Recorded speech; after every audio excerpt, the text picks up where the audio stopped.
All right. Hi, everyone. It is Dr. Fo here, and I want to welcome you all. We have a special guest today. We have Ray of Natural Ray Ray. I'm so Hi. excited. And we're going to be talking about the natural hair journey, learning your natural hair, and, just learning your own hair and what works for your own hair and having success because Ray has success. So I don't know why you're looking like that, but is there anything you Because want to say to we introduce all just yourself? do our best. That's all I'm saying. We all just do our best with our hair. But I'm happy to be here, happy to collaborate with you. I love your channel. So this is a treat for me. So, Yay! So we're going to dive right in. So the first question, how would you describe your hair? okay. So for me, I describe my hair as coarse. Um, when I feel my hair, I definitely can feel it, in my fingers. I have definitely pulled out a strand and put it near a piece of thread, and it is basically the same size as a piece of thread. Um, it's low porosity. It's um, it's low porosity. It's coarse. You know, it's frizzy. It does its thing, and I let it do its thing. So, Yeah, I'm so happy that you said those characteristics because that is very similar to my own hair. So hmm for the most part, I have coarse hair strands as well. So I have pretty big hair strands hmm and I have high density hair. So I have a lot of hair. I have high density hair and yeah, I think that those are some of the most important factors about my hair. I have tight curls. hmm So yeah. yeah. I will say that for me, I do have looser curls in the back that always hang longer and looser curls in the front that I have to kind of tuck. So I come out looking like a mullet sometimes. I don't know if you have that. And then my hair is tighter on the sides. Uh, so that's kind of weird for me. So that is something that I have to, I don't want to say struggle with, but deal with basically. So that's why a lot of times you guys will catch me cutting on my hair because I get tired of this. So then I try to cut this off and then I start trying to shape it and everything. So people are going to have, different textures in their hair, even though it may be considered coarse, fine, whatever. I will say that for me, um, I used to say my hair is high density. So now I kind of say medium to high because it seems like as I've gotten older, the density is not as much. And I think that's probably normal, so, but I still have a lot. It takes a lot to see a part in my Yeah, hair. you have a lot of hair. And I have a similar thing. Well, for me, I have this looser patch at the top. So it's a Mm-hmm. very distinctive looser patch right here. And underneath here, it gets tighter right there. So it's tighter Mm-hmm. Mm-hmm. tighter right there, tighter all around here. And I just have that looseness at the crown. Right at the top. Yeah, so yeah, I that was actually quite a challenge for me when I was trying to figure out my hair shape when I was getting first started getting into curly cuts and getting my hair Mm-hmm. shaped up in a wash and go. So this part would grow out and it would be longer, but then this part is because it's tighter, it hadn't caught up yet. So then I have to get this hair cut down into, and so it was quite the challenge Mm-hmm. finally getting a cohesive shape. So this is Mm-hmm. over 3 years in the making, this It's cohesive beautiful shape. like that though. Thank you. How it just hangs like that. I love it. Thank you. And that's the thing, just learning to embrace the different parts of your hair and making it work for you, and your face shape and everything. But I love it. I love it. Thanks. Thank I'm gonna you. start getting me a low left and see if I can. Yeah, I I'm mean, joking. try it out. But I'm yeah, joking. I did do that in one of my videos. It's an old one, but I did a like low side part and flipped it over, and people went wild in the comments. Oh, I love it. But then I just never did it again. So, well, try it out. So another question. Why did you decide to go natural? so for me, I had always been relaxed for pretty much as long as I can remember. My mom relaxed my sister and my hair when we were little girls. I don't remember her really doing our hair. So when I got into adulthood, I just got tired of going to the salon every week or every 2 weeks, and sitting there. And I just wanted to see what my natural hair texture was like.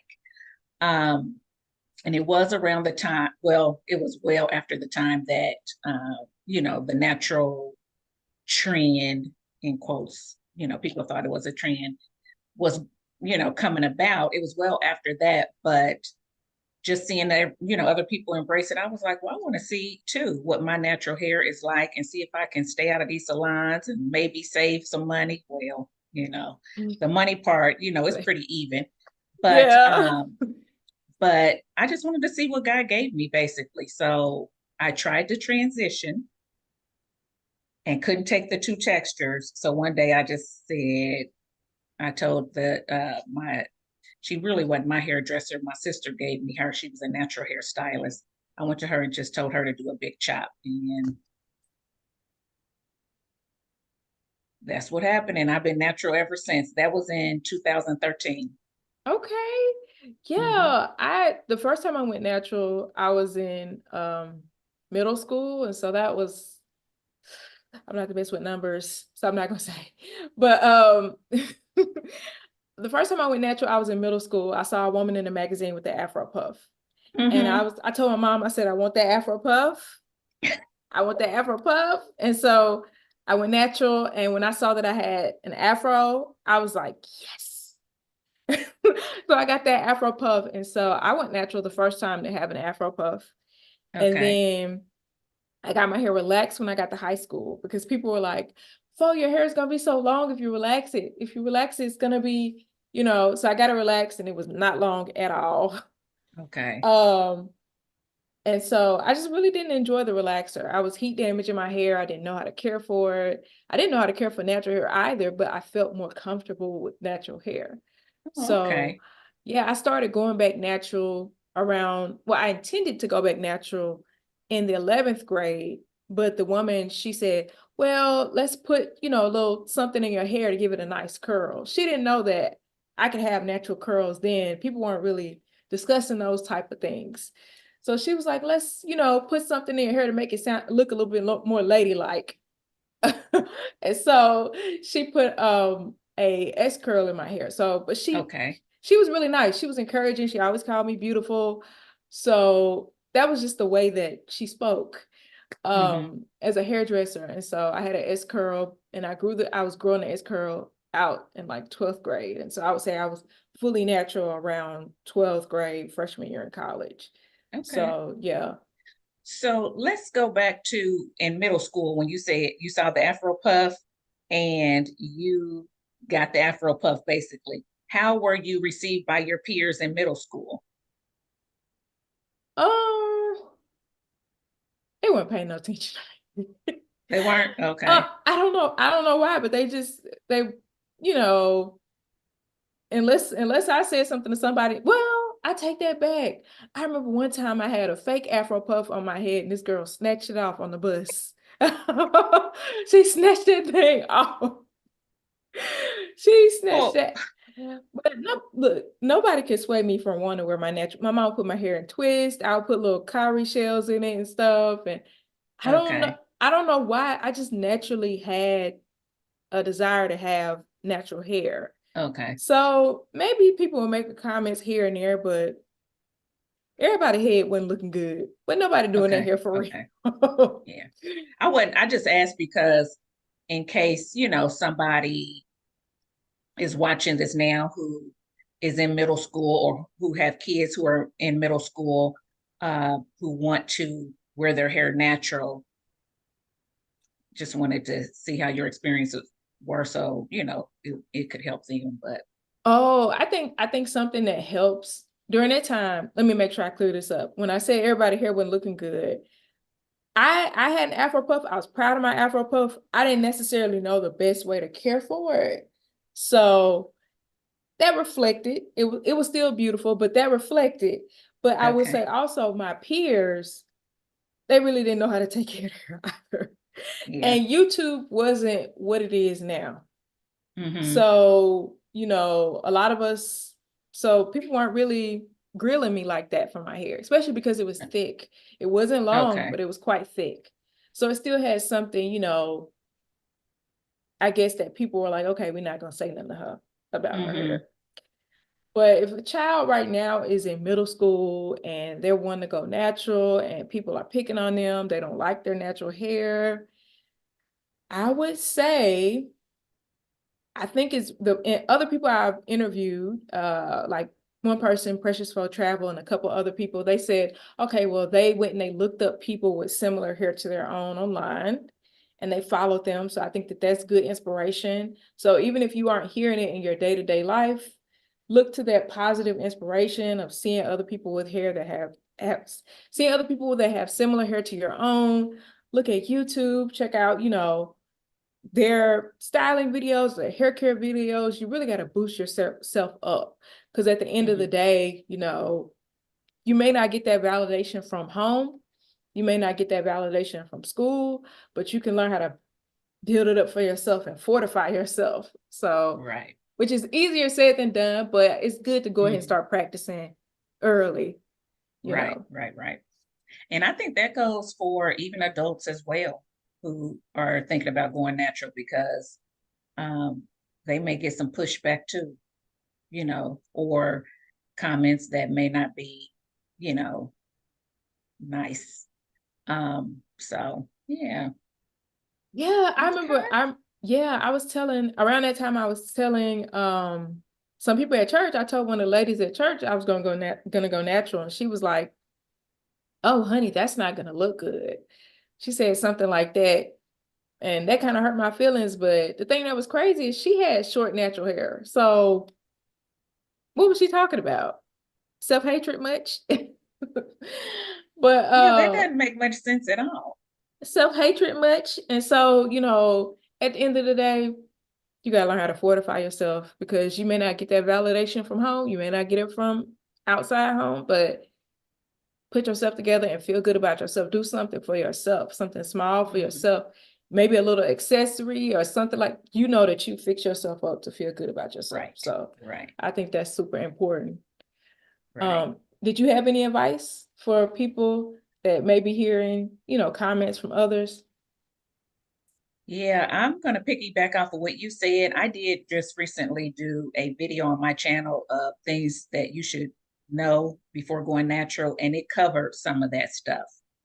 How to, get past some of the comments, just knowing who you are, you know, in yourself, so you're not looking for validation from other people. And that is hard, but I think as you keep doing it, like you said, just boost yourself up and you keep doing it and you know who you are, I think it gets easier. And I don't know if there's anybody out there who um, are Christians, but know why they were created and who they're created for and find your worth. You have to know uh, whose you are basically and who you're trying to please, and it's not the outside people, it's not the family, the friends and things like that, but you know God. So yeah, but yeah, you have to be, you're gonna have to have some thick skin and you're gonna have to know why you want to go natural. If you're doing it because everybody's doing it and it's a trend and you just want to see what it's like. It could work, it may not, but why really do you want to be natural? Figure that out first. And when you're confident in why you want to wear your natural hair, I think it'll be easier as well. Yeah.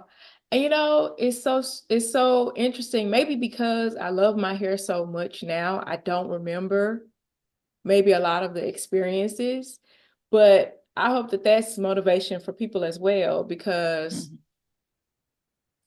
once you start loving your hair, once you start taking care of your hair and it flourishes, whatever flourishing means to you, it doesn't have to be Mhm. length or anything like that. But once you start taking care of their hair, nurturing their hair, and their hair look fly,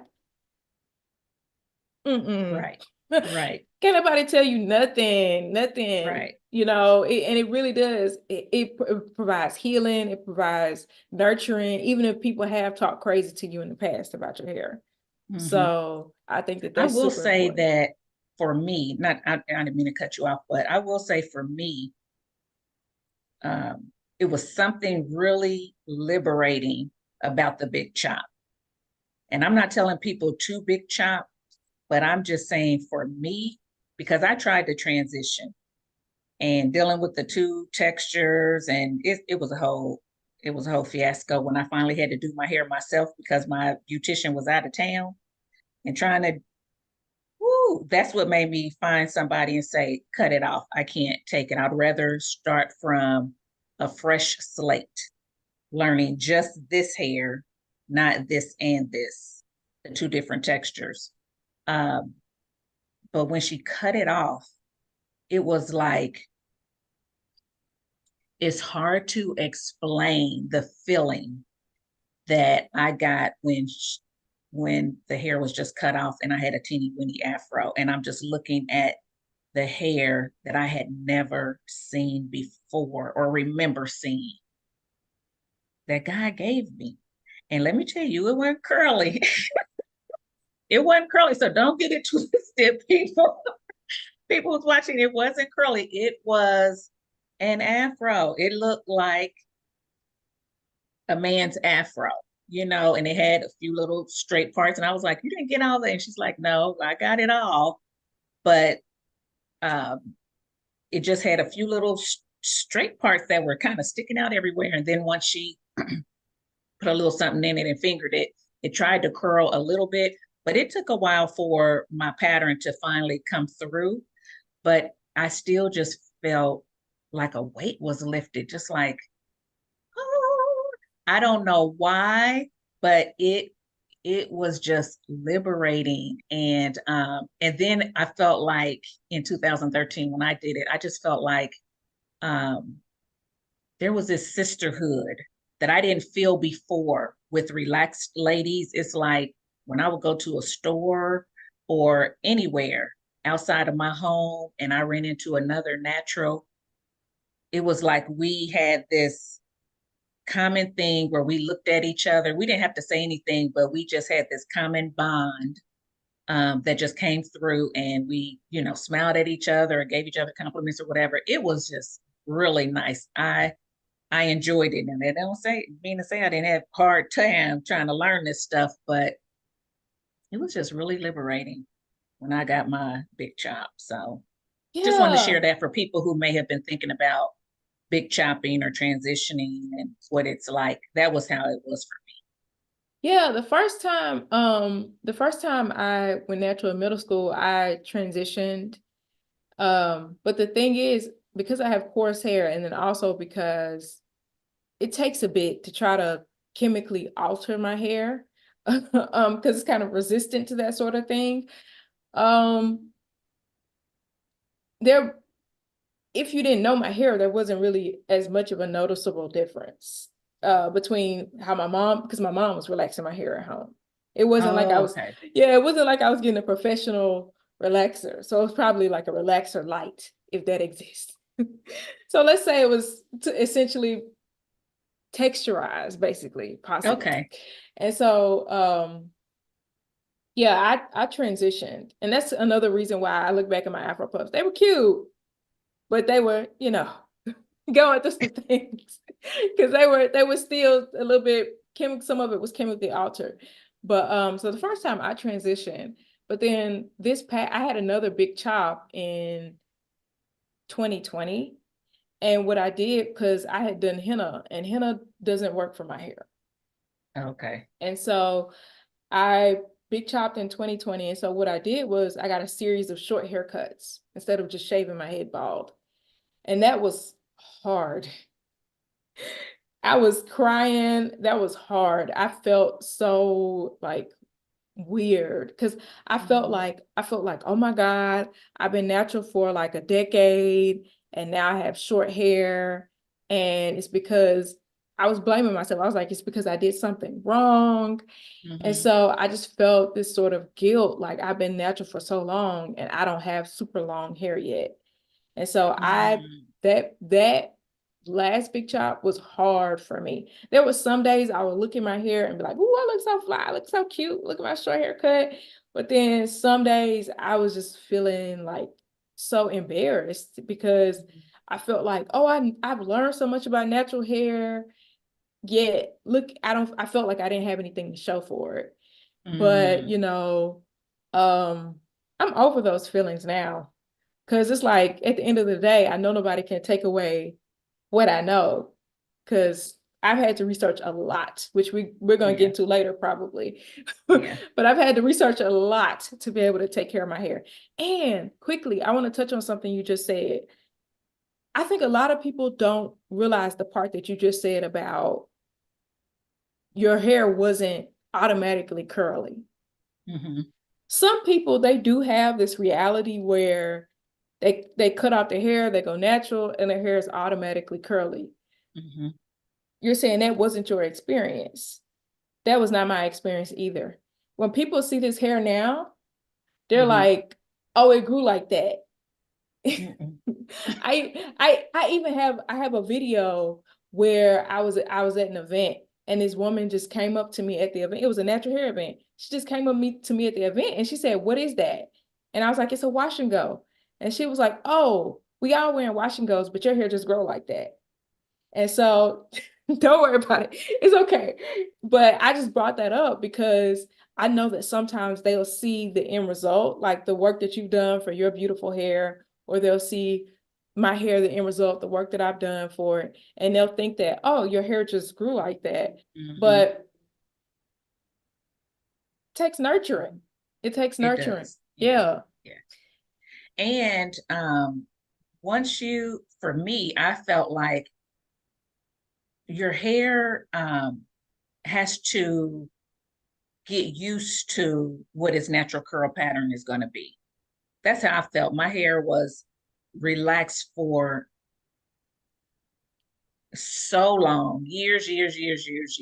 And when it came out of my head, it was this afro um, that was dry. It felt really dry, what you're not used to, the texture and the dryness of the hair. And as it grows and as you, like you said, take care of it and you moisturize it and things like that, then that's when the curls and everything, or your, I wouldn't say curls because it depends on what your texture is. Some people may have kinks, curls, waves, whatever your texture is that God gave you. That's when those things are going to start coming through and you're going to see them more is when that hydration is in the hair and the moisture is, staying in the hair, because my hair right now will look like a big old afro with no curls if I was to just wash it and let it go with nothing exactly. on it. It'll dry and shrink up to an afro. I mean, it may have, some curls now because, it's used to it and my hair is not as dry as it was back then. So it's probably going to have a little bit more definition, but it's not going to look like it does when it has product on it. Yeah, I think so. I think some people kind of they struggle with that. Like, you know, your when you nurture your curls, it may not look like my curls. And Mm-hmm. at the same time, it's okay to hold space to understand that when you nurture natural hair, you can get fabulous results like yours or mine. It's okay to hold Mm-hmm. space for that. So some people have a little bit of difficulty with understanding that. Mm-hmm. But hey, people that are ready to learn, I'm sure that those are the people that are watching this video. Right. And that's the key, is learning. And I say this too, that people will want results like this. Like you said, they think once they cut it off or decide to go natural and get rid of, as they transition, that these curls are just going to come. And if they don't, then all of a sudden they're looking to everybody else. How did you get that? What do you use? This. And it's like, no, you got to take time to learn. People will learn how to do their makeup. They will learn what foundations to mix together, get just the right color. They will learn what it takes to lose weight to fit into this. They will learn, how to get, they will take time and learn how to do their own nails if they don't have to go to, but no, it seems like not as many people want to learn how to take care of their hair. It's not going to come automatic, and you can't ask somebody, you know, what do you use? What do you use? Because we can answer it, but that doesn't mean that it's going to work for you. So it's like, I don't get it. I don't understand why people don't want to take the same time to learn their natural hair as they do to learn anything else that they want to learn to make themselves look good. They'll learn how to put pieces together. They'll study, you know what I'm saying? They'll try this. They'll look at Pinterest. They'll do all kind of stuff to try to look good and get the. They'll learn how to put on lashes. They'll learn it all. And I'm not knocking people who love that stuff and do it, but it's like, if you can take the time to learn that and research what's the best glue, what's the best this, you can learn your natural hair and what's best for it. Yeah. Yeah. Um, a word. I'm Message. sorry, I didn't want to come off. No, I no, no, don't want to no. come off preachy or whatever, but That was yeah. amazing. So next question is, Okay. what is your natural hair routine? And you can discuss Okay. how you So, develop your routine as well, like what resources you used and stuff like that. okay. Um, well, what I do now is definitely different than what I did when I first big chopped. So, just to give some background for whoever is watching, um, when I big chopped, my routine was wetting my hair every day. I wet my hair every day. I got in the shower before I went to work and I wet my hair. I'd put some type of conditioner in it and then I would style it. So water was getting on my hair every day. And I was doing the kind of the curly girl method, but it was my own version of it. So modified curly girl, I guess. I was not using tools. I was not using silicones. I was not using sulfates. I was co-washing, um, hardly using shampoo. Mm. And I know that has changed a lot now, but hey, that's what I did. And it didn't ruin my hair. I'm gonna say that. Um, so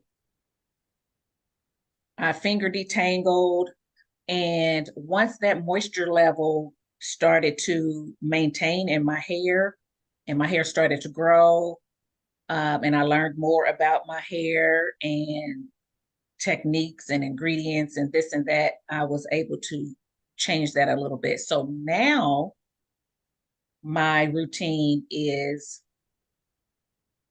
I shampoo or, cleanse my hair every 3 to 4 days.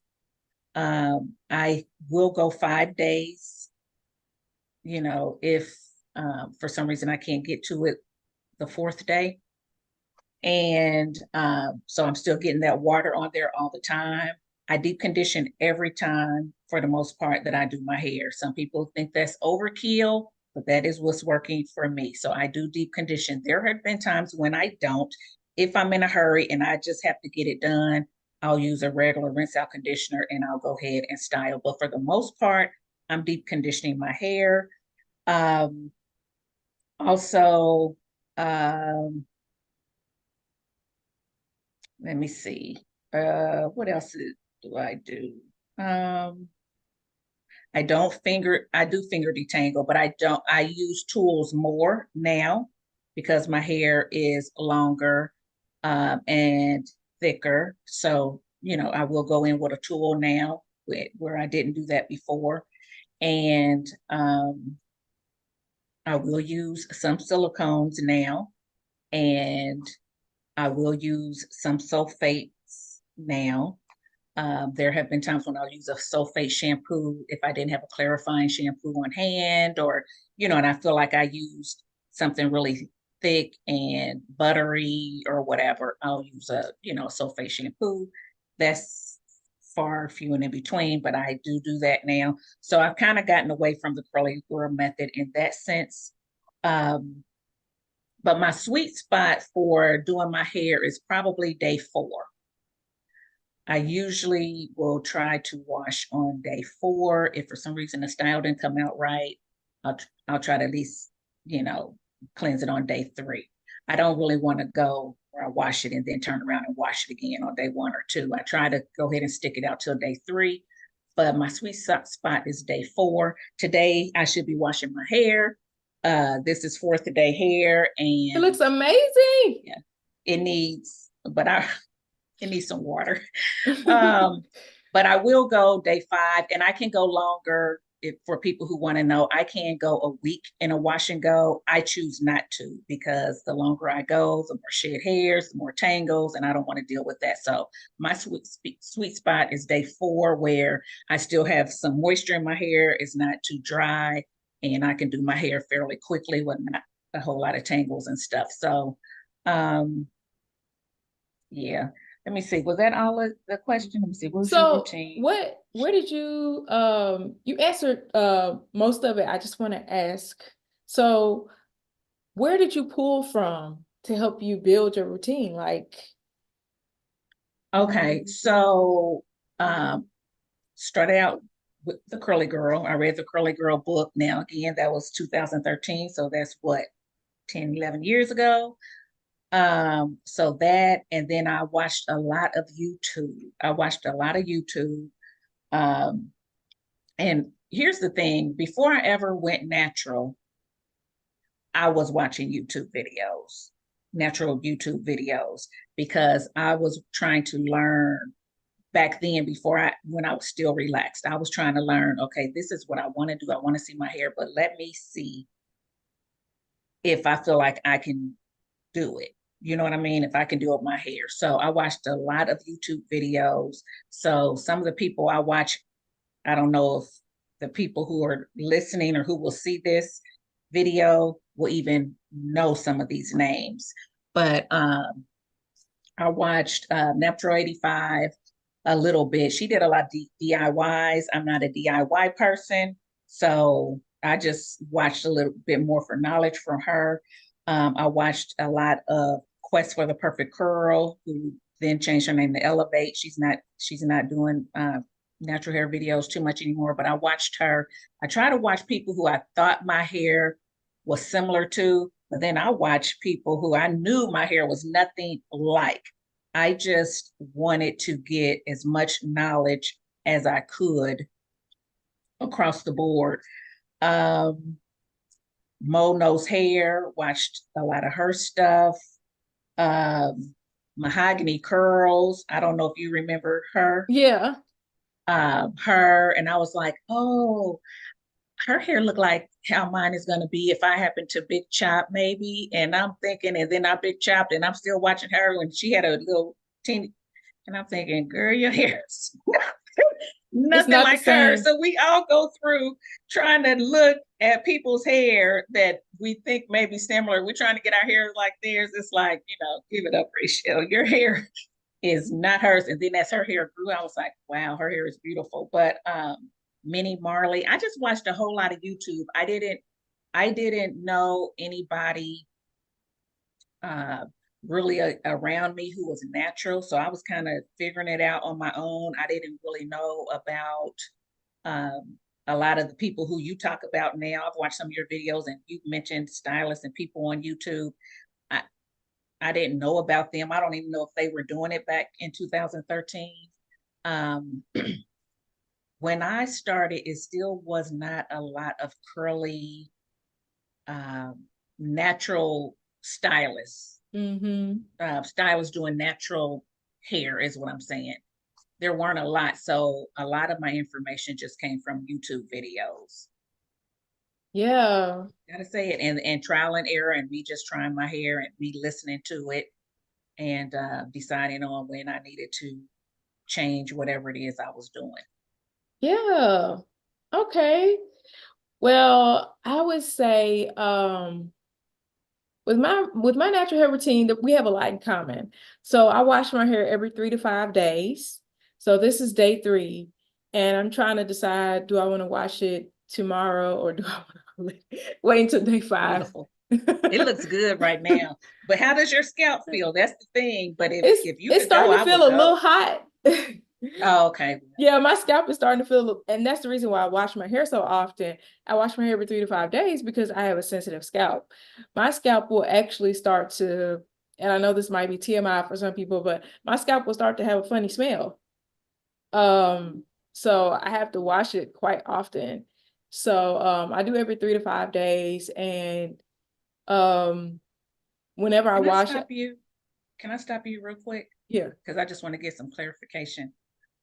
When you say it has a funny smell, is that because you're touching it and you smelling it, or is that where other people, like, maybe your husband is saying they can smell it, or I'm just wondering. So other people can't smell it. I can touch it and Okay. smell it, or if I walk outside and it's like really windy and I leave my hair down, if the wind blows and I smell it, I know it's my head. I'm like, no, no, no, Hmm. no. Okay. And I think it's because I've just become keenly aware of the scalp smell. Okay. I think a lot of people, they may have smelled it before, but they don't know what it is. Or I So was gonna say maybe um because we all have different senses, right?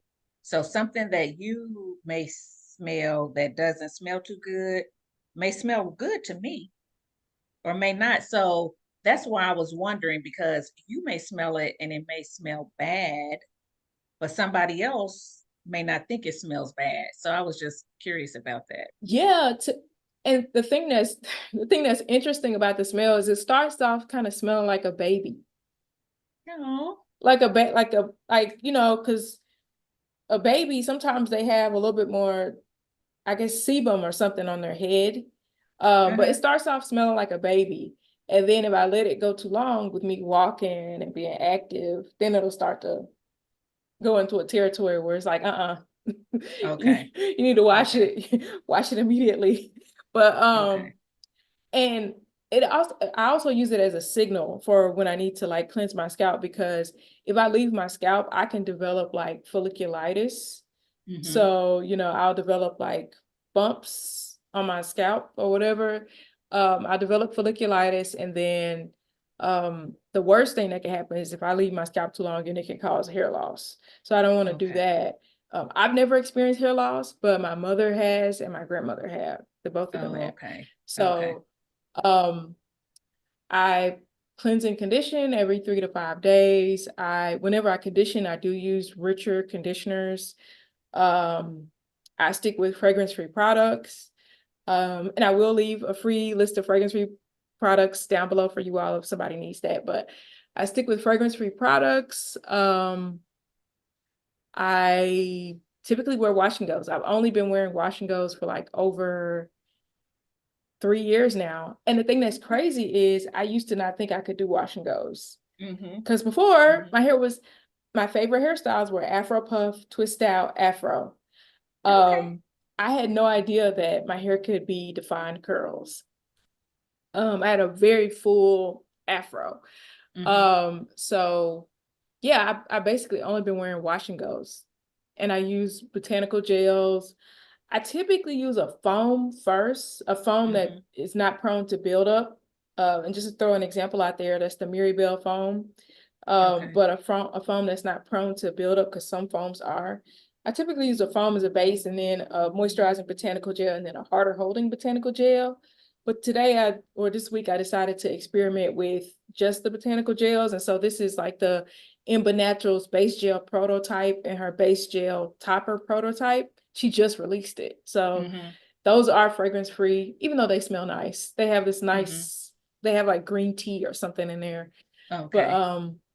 yeah, so I stick with botanical gels. I don't really use any leave-in conditioners because that can irritate my scalp. So my Mm-hmm. scalp produces enough of its own natural oils to where if I add any extra conditioning something, even if it's just on my hair, it can make my scalp smell bad quicker and develop folliculitis easier. So I don't really use leave-in conditioners. I don't really use creams. Mm-hmm. Um, yeah, and I would say I learned a lot of my hair care from Black Girl Curls. Mm-hmm. So before, oh, let me say this. Before them, because I had been natural nearly a decade before them, I was doing my natural hair routine based on trying to make sure my hair was softened.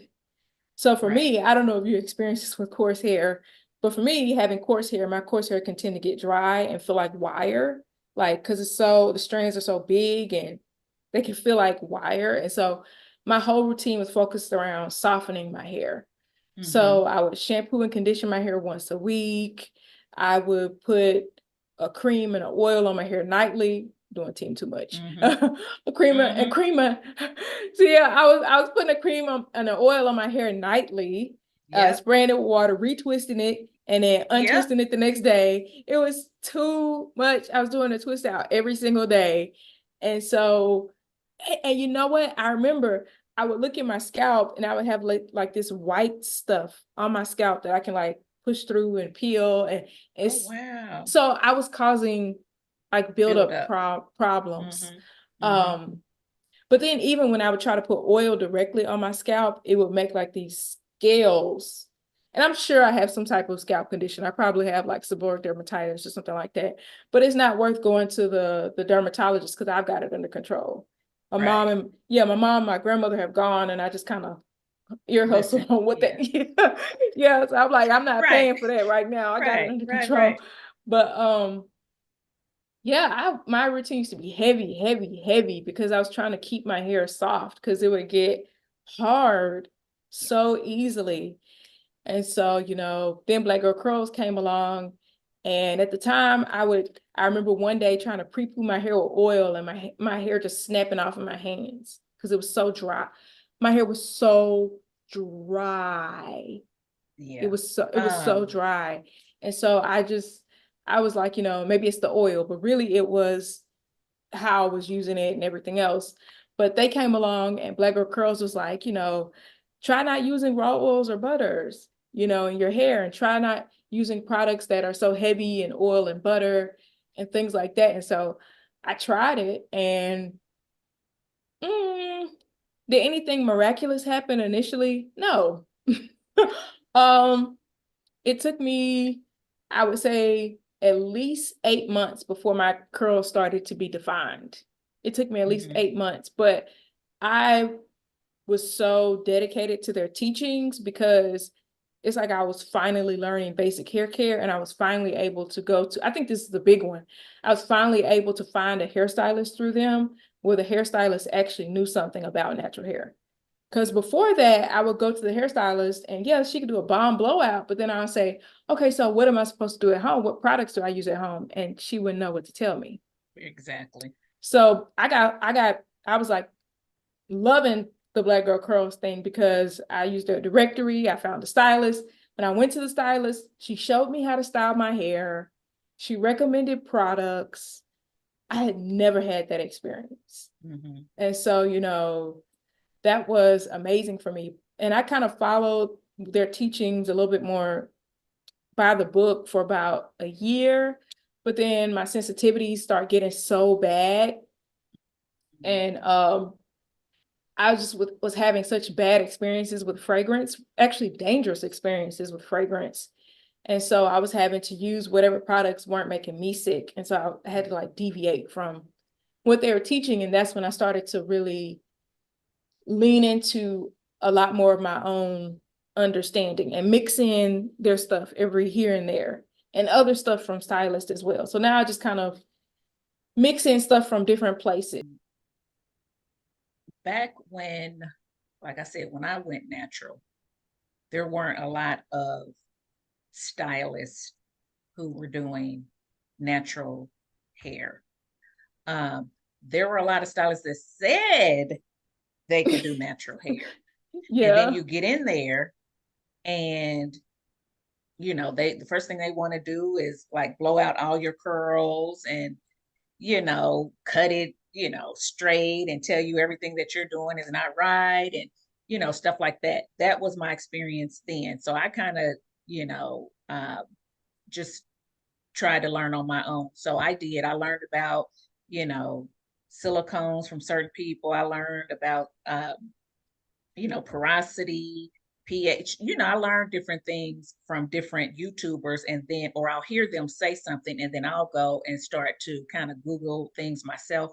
So that's kind of how I learned. And then mainly, I just paid attention to what I was doing. I'm not going to say listen to my hair, but I just paid attention to what I was doing and how my hair was responding to what I was doing. So I really think I was my own teacher in that sense, because like you, at first I mean, raw coconut oil was the thing to do back when. Use Mm-hmm. raw coconut oil on your hair to, like you said, to pre-poo or just to, slather on with in the lock method or whatever the case may be. And I did that and I was like, oh, this is making my hair feel so good. It seems like my hair is getting thicker using the coconut oil. And so I was doing that and doing that. And then after a while, my hair, like, it just started to feel really hard and really dry. And so then I started researching coconut oil more and was like, oh, okay. So coconut oil, it is one of the oils that can kind of penetrate the strand and then it does bind with, the proteins already in your hair. And with me being low porosity, that's the last thing that I needed. So Right. that's where the hardness come from. So way back then, I quit using raw oils like that. And I went through the oils, honey. I did the olive oil, I did the grapeseed oil, I did the coconut oil, I did the argan oil. I, believe you me, everything that was talked about, I probably tried. And then I just realized that raw oils were not for me. I didn't need them. When I cut that out and just started styling my hair with product that may have oils in them, I got the same results, if not better. Mm-hmm. So Yeah. it's Yeah. like, why use it if my hair looks just as good? And I felt like when I quit doing that too, and quit co-washing all the time, that I could feel my hair being more hydrated versus what we think is moisturized. A lot of people think that coating or that, you know, uh, when you put all that stuff on your hair and it's kind of coating your hair, that your hair is moisturized because you really can't feel your strand.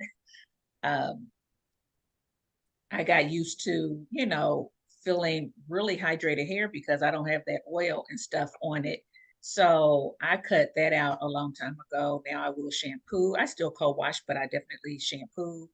And I don't feel like I need to use the raw oils and the raw butters. For people who want to use it and still want to do the lock method, I say, hey, if it's working for you, do it. But I don't feel Right. like I need it. And it's funny because when I'm doing twists sometimes and I'm taking out my twist, people are like, you should have put oil on your fingers to take out your twist and to keep it from frizzing. And I'm thinking, been there, done that. It doesn't work for me. Um, I just don't. And it weighed my hair down too. And it's funny because we have coarse hair. So you would think that because we have coarse hair, that our hair can take the oils and the butters and all that kind of stuff. Um, but my hair likes lighter products. I like the thinner leave-ins when I use them. I like the thinner creams, when I use them. I just like the thinner products, and I don't necessarily like those thick shea buttery products. Now, there are some products that have the shea butter, the mango butters, and the butters in them. If it's formulated right, my hair will do fine. If it's all at the top and real heavy, it Oh, just, it feels oh, awful. it's just so thick. And I just cannot. And I'm like, I got to get rid of this. I cannot. So and I think that's because we're low porosity, that it just sits on our hair and just weighs it down, even though we have thick strands. Yeah, yeah, I was gonna say that I definitely do think that I have low porosity hair. Um, and I know some people are saying that, well, maybe natural hair can't be low porosity because of all the bends and yeah, you haven't heard that? I've heard it Hmm. from a few people now. I think one of the biggest people talking about, well, the person that has maybe the most views talking about it is Naturally Nadine. But they're saying that if you have tighter curls, you can't have low porosity hair. And I think one of the reasons Why?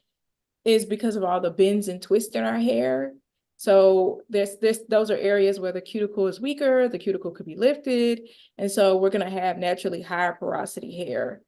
Um, and so yeah, I don't think that would be the case for us because we have coarse hair. It's gonna have more cuticle layer naturally. And we're also probably no, with having coarse hair, we are gonna have a medulla, so we're gonna have more layers to our hair in general with having Yeah. coarse hair. So um yeah, I definitely think that I have low porosity hair. And so yeah, the experiences with the products, the heavier products. But the crazy thing with me having to use fragrance-free stuff, it's like I don't need the extra heavy, heavy stuff, but then the stuff that they're making for fragrance-free is awful. It lacks moisture, it lacks nourishment, it just lacks a lot of the stuff that people are making. So it's just like, I'm somewhere in between. And so it's quite difficult. And then also a lot of those things like the shea butter and coconut oil and a lot of the oils, not all of them, but a lot of them higher up in the product, they're more likely to cause me to have folliculitis or to have a sour smelling scalp and things like that. So, Yeah. or my scalp to feel hot and irritated. So yeah. Wow. But yeah. Now that's a new one. I had not heard that natural hair can't be low porosity. I have not heard that at all. Yeah. Yeah. I've been That hearing is it. I've been hearing it. that's And I'm just but I think a lot of naturals they don't have coarse strands. I think there are a lot who of said that? Yeah. yeah, yeah. I think Um, a lot of naturals don't have coarse strands. So and I feel like we're kind of hard to find. So sometimes when I hear people talking about their natural hair experience and then they say their strand size, I'm like, oh, okay. That's why. They'll say they're fine or they're medium or they're fine to medium. And I'm like, oh, okay, yeah. That's why okay. we don't identify. Okay. So I don't know that. But I would say I wonder what they did to determine that they had fine strands or medium strands or whatever. That would be my question to them. How do you know, or what did you do to come to that conclusion that you have fine strands, medium strands, or coarse strands? Um, I've never really polled my audience. And maybe I should do that to see what they say. But I'm just wondering if people don't know, because they are probably doing like what I did, watching a lot of YouTube, i.e., me, you, whoever. And if something is different than what we're doing, if their hair is doing something different than ours, and we say ours is coarse, maybe they're just automatically thinking, okay, well, mine is fine or mine is medium or whatever. I don't know. So it's strange that you said that. I remember you saying that before, that a lot of people don't have coarse hair. And I mean, I don't You're know.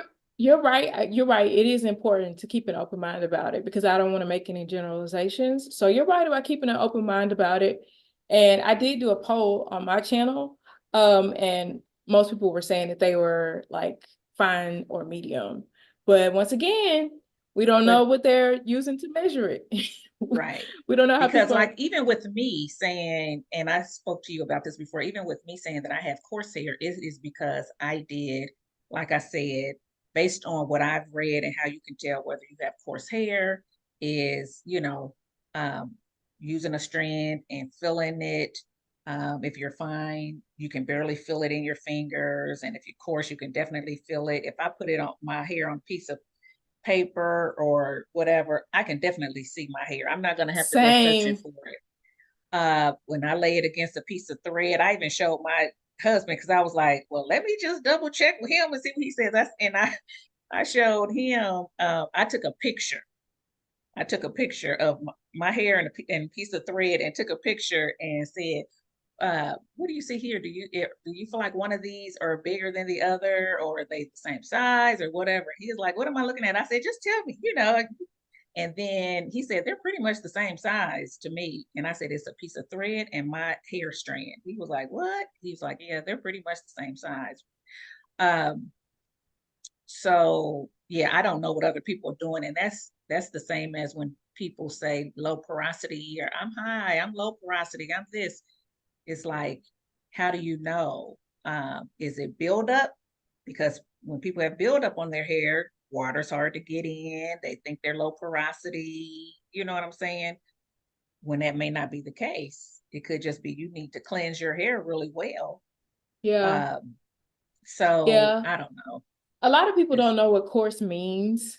They think coarse means, well, they do know what nappy, coarse means. nappy, and they hate that term. Don't say Yeah. nappy. But yeah, they think it's yeah. Yeah, they people do know what coarse means from like the other use of the word for rough.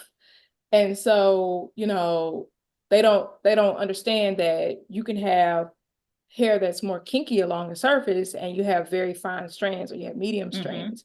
And Mm-hmm. so, I think I've noticed a lot of people don't know what coarse means. Like I've heard Mm-hmm. people say type 4 hair is the most coarse hair. And I'm like, that doesn't make any sense. If type 4 is referring to a curl size, that doesn't automatically mean that all the strands are that for the most part people have large hair strands, but people are using it to mean kinky or rough. Um, but yeah, it's just a part of the confusion when it comes to us understanding our hair. Oh, Right. let me ask you the next question. So, what are some of your most important hair care philosophies? Okay, so this one I had to think about. I was like, where what are my so I'm gonna tell you now I have a lot, but I will say that one, I think less is more.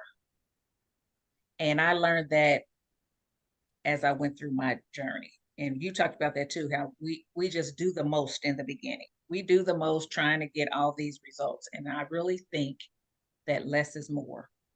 Cleanse your hair. I mean, just I don't want this to sound mean, but it's like just kind of use common sense. It's like cleanse your hair, condition your hair, style your hair, and get down the road. You don't have to use all of these products. You don't have to do all these trends that are out. You don't have to turn your head upside down to try to get it to grow.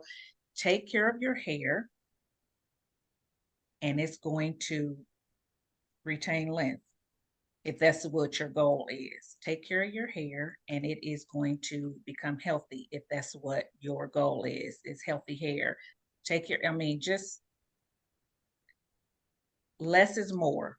That is one of my philosophies, and I'm learning to do less. Um, I think another one is moisture. Moisture is key. Our hair does tend to be dry, and dry hair breaks. So, again, if you want health, you need to keep your hair moisturized. If you want length, you need to keep your hair moisturized. If you want pretty hair, just, you know, if you want to maintain what you have, if you don't like me, I just want to maintain. I don't have a hair length goal, and my hair is not damaged, so I don't have like I'm trying to get my hair healthy from color damage or heat damage or whatever the case may be. I'm just trying to maintain my hair, and I still have to keep it moisturized. And that's why it is going to be getting washed, getting some water and some replenished moisture in it in the next day. And then my other one is I believe porosity matters. I know a lot of people now are getting to, oh, porosity doesn't matter. People need to get off of porosity. I disagree. I think porosity does matter. I think once I learned my porosity, I was able to learn my hair more and what it can take and can't take and what it needs and doesn't need. So to me, porosity does matter. So if you can figure out where your porosity is, I think it would help you, because like I said, I'm low porosity. And back in the day, I was only co-washing, Mm, which is not good. I build was up. I was doing this lock method and the LCO or the LOC or the LOG or the whatever, I'm layering all these products on my hair and still wondering why my hair sometimes felt dry, even though Mm, I put the leave-in in and the cream and the oil. Why is my hair still dry?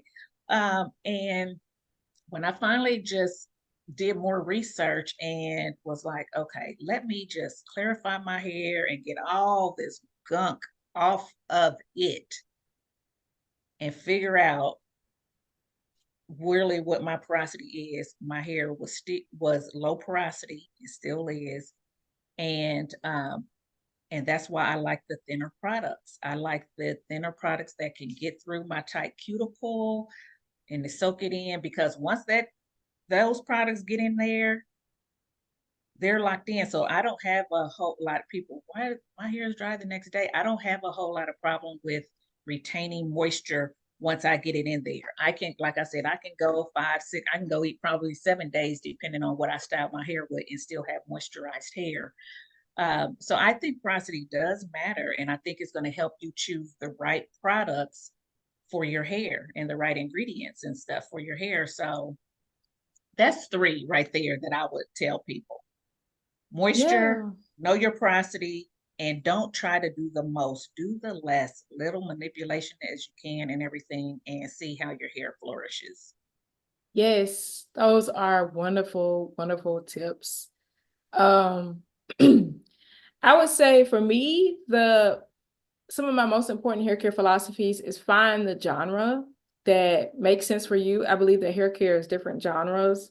I don't believe that there's only one route to hair success. Um, so you might be a wash and go girly. You might be, or person, you might be a wash and go person. You might be a person that's going to get your silk presses. You might be a person that you're going to have locks. You might be a person that you're going to use your heavy oils, your butters, your DIYs, and you're going to keep your hair in your twist and, minimal manipulation and things like that. I feel like there are different genres of natural hair care, and I think it's important for people to pick the genre that suits them and their lifestyle, and then seek out the quality education that matches that. And typically, I gravitate towards professional education first. Like for example, if people want to use heavy oils, heavy creams, heavy butters, and things like that, I like some of the Nigerian hairstylists that put up content like Yellow CC. So this Yellow SISI. I like her content. And but I'm not discrediting that there's some valuable stuff on YouTube as well. I think that YouTube can be quite helpful as well when you find your genre and you also know your hair. Once you know your hair, you can really amp up how useful YouTube is to you. Because if you don't know your hair and somebody's telling you a lot of things and it's really based on their own personal circumstances, their weather, I spoke to a hairstylist and I remember her saying weather is the most important thing. So their weather, their waters, their water hard, they have all these their personal hair ID. And Right, you try to, even if you're the same genre, you try to just copy their routine and it not work for you. right, Well, it's because you didn't know what to take and what to leave. Um, right, but yeah, I think that hair care is genres. I don't think that there's just one, genre of successful hair care. right. So I think that that's one of my biggest philosophies. Do I have another one? I would say my other philosophy is, um, and I said this on another video, prepare to be amazed. You might have certain expectations for your hair, but once you take care of your hair, release yourself of expectations and just do what you should be doing. And then when your hair starts to flourish, whatever flourish means to you, you know, you're likely going to be amazed. You're going to be like, I never Yes. thought. Yeah, prepare to be amazed at your potential, whatever that looks like. And Right. that's not just long hair. Mm-hmm. Um, it's not just defined curls. It can be Right. so many different things. So I think that Right. those are my two Right. philosophies. Um, Because hair knows what to do. Hair knows what to do. It just needs to be um just like I mean, like us. We have to eat, we have to drink, you know what I mean, to stay alive. I mean, give it nourishment, give it some water, give it some moisture, some nutrients, you know what I'm saying? And let it do what it's going to do. It's us that want to force it to do something that it really doesn't want to do. Let it go. And when people, I don't like frizz, my hair's so frizzy, this and that. And it's like, let it be frizzy. I frizz my hair out. mm, I like it frizzy. I like a little curl, but I like some frizz because it gives it texture and it gets it big the way that I like it. And I had to learn to embrace frizz. I used to be that one that wanted that perfect wash and go, those perfect curls. It was flat to my head. But I mean, those ringlets were going, okay? And I I'm just like, ugh, uh-uh. Meh. Now I have grown out of that and I just let my hair when there's times when it's more defined, but as it gets older and it gets frizzy because I've had my bonnet on or I've laid on it watching TV or whatever the case may be, I let it do that. I'm not one that will go back with more gel and then try to straighten out the frizzy parts or you're just doing to just it's okay. It's it's okay. And you think it's more frizzy than somebody else does. I've learned that too. Because I'm like, my hair looks a hot mess today. And I get the most compliments when my hair looks the oh, worst to me. Do you get that? When it looks the worst to me, I'm having a bad hair day. It's like, oh, you look good, hair look good. I'm like, okay. And I have to learn to take the compliment because I want to say, are you serious? But when it is looking good to me, don't nobody say nothing. oh, that is so weird. It's true. It's true. Now I won't say that. I mean, there are people that will still say it's cute, but I'm telling you, the biggest thing is when I think it does not look good. Like today, it does not look good to me. Really, it needs to be washed. The first thing you said was, "Oh, your hair looks nice," and it's like when people watch my videos, my hair look, "Oh, your hair looks so good. It looks so shiny," and I'm thinking, yeah, these products didn't work. I don't like this. You know what I mean? So we're so critical on ourselves. We are so critical on ourselves. And really, our hair does not look as bad as we think it does.